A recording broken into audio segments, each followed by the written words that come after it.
So America watches World War I from 1914 to April of 1917. And people ask why. Why doesn't America get involved immediately? And American politicians are petrified of being drawn into a foreign war and fighting for foreign ends. Remember, the United States is a nation of immigrants. People came here to avoid war in Europe. The Americans had, from the very beginning, an official policy of neutrality. But neutrality never meant indifference or apathy. Even though we're saying we don't want to involve ourselves, we certainly were sympathetic in trying to help and aid that cause in ways that the Germans saw as being destructive to their war aims. So in all those ways, the Wilson administration is walking a tightrope. Woodrow Wilson, after all, runs for re-election in 1916 on the slogan, "He kept us out of war." And yet within a year after winning that election, that very same president is declaring war on the Germans.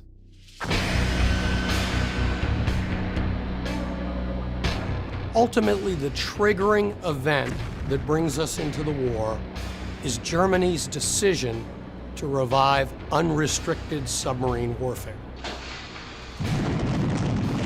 Added to that, the Germans had managed in a particularly ham-fisted way to try and recruit the Mexicans to come in on their side if America entered the war.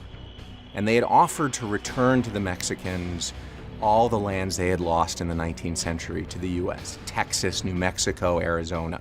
The Germans sent this offer to the Mexicans by telegram, Western Union, of all things. Only what they didn't realize was the Western Union office was in London.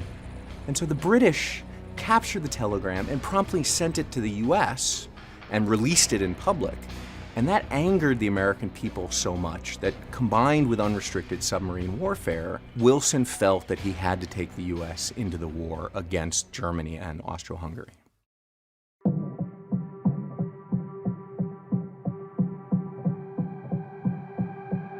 When America entered the conflict, it changed the war.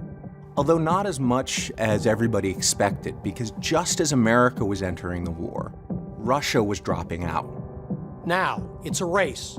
As Russia is leaving the war, can the United States get enough troops in to tilt that scale in favor of the Allies?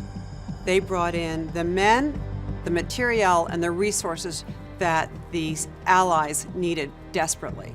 The French and the British were suffering a sense that the war was stalemated, that defeat might be coming, and the American commitment was a real shot in the arm for both political leaders and for ordinary soldiers in the trenches. Prior to the outbreak of World War I, America was recognized as a strong young nation. By joining with the Allies and really helping to bring about the end of the war, we positioned ourselves as one of the world powers for the rest of the century.